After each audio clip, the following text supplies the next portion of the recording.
Hello and welcome to Pushing Back, Ukraine Daily Brief. As the war enters its 835th day, these are the main developments from the past 24 hours. Russia has lost approximately 517,290 troops in Ukraine since the beginning of the war, the General Staff of Ukraine's armed forces reported. The number, which has not been independently verified, includes 1,210 casualties over the past day. According to the released Ukrainian figures, Russia lost 9 tanks, 9 armored combat vehicles, 36 artillery systems, 1 air defense system, 59 drones, 7 cruise missiles, 68 vehicles and 10 pieces of special equipment. The Netherlands and Denmark will contribute €400 million in a Swedish fund to build CV-90 infantry fighting vehicles for Ukraine. The update from the General Staff of the Armed Forces of Ukraine. The enemy launched 85 combat clashes. The Russians carried out 1 missile strike and 39 airstrikes, including 52 anti-aircraft missiles on the territory of Ukraine. They also used 461 kamikaze drones and carried out 2,450 attacks on the positions of Ukrainian troops and settlements using various types of weapons. In its latest intelligence update, the UK's Ministry of Defence reports. Satellite images show Russia placed 8 barges near the Kerch Bridge in May 2024. This is likely to defend the bridge from Ukrainian drone attacks. Similar barriers were damaged by storms before, so these barges are a replacement. In its latest intelligence update, the Institute for the Study of War. Russian President Vladimir Putin articulated a theory of victory in Ukraine on June 7 that assumes that Russian forces will be able to continue gradual creeping advances indefinitely, prevent Ukraine from conducting successful operationally significant counter-offensive operations, and win a war of attrition against Ukrainian forces. Putin's theory of victory rests on Russia's ability to outlast and overcome pledged Western security assistance to Ukraine and Ukrainian efforts to mobilize more of its economy and population for the war effort, indicating that Putin likely assesses that Russian forces will be able to leverage their advantages in manpower and material to overwhelm on Ukrainian forces. Putin's theory of victory hinges on a critical assumption that the West will abandon Ukraine to Russian victory, either on its own accord or in response to Russian efforts to persuade the West to do so, and it is far from clear that the West will do so. Putin indirectly indicated that Ukrainian strikes on Russian territory with Western-provided weapons do not cross a supposed Russian red line that would result in Russian nuclear escalation.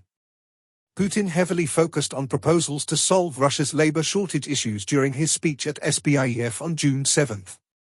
Putin attempted to frame Russia's economic issues in a positive light, likely to prepare Russian citizens to make more personal sacrifices as Russia sustains a protracted war in Ukraine at the expense of Russian citizens' standards of living. Putin continued efforts to portray Ukrainian President Volodymyr Zelensky as an illegitimate president and identified the Ukrainian Verkhovna Rada, parliament, as a legitimate actor with which the Kremlin can negotiate instead of Zelensky. Putin's recent statements are the latest in a series designed to obfuscate the legality of Zelensky's extended term by misrepresenting the Ukrainian constitution and Ukrainian laws.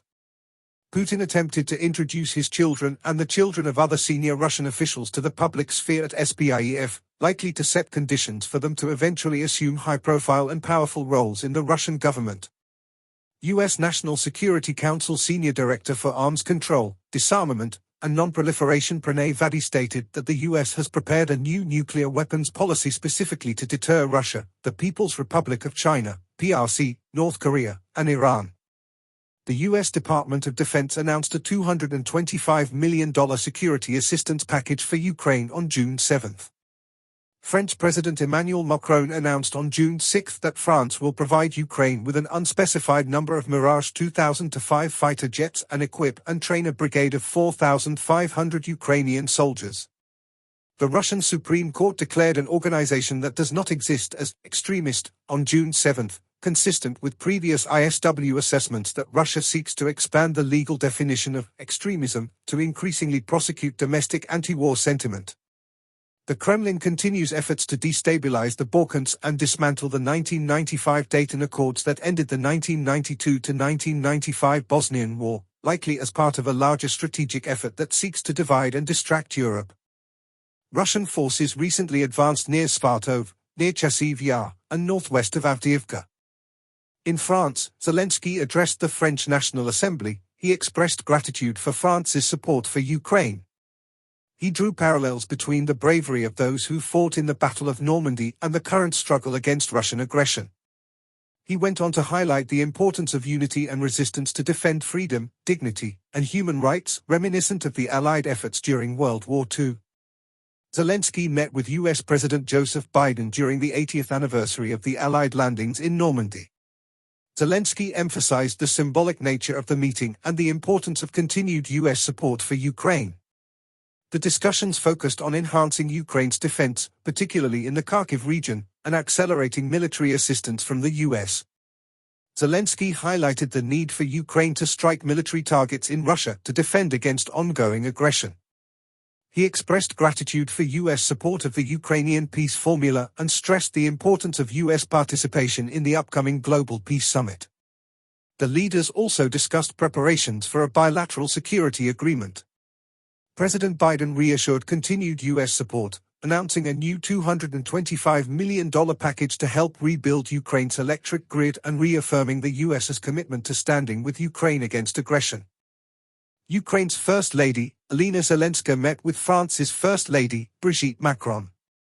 They discussed the medical partnership between their countries, highlighting the success of the Medical Partnership Program, which started at the Summit of First Ladies and Gentlemen in Kiev. Zelenska praised the 12 Franco-Ukrainian partnerships among the 44 total, noting France's leadership in these collaborations. Thanks for following today's updates. Please don't forget to like and subscribe for more content. We'll return tomorrow with the latest news on the ongoing conflict.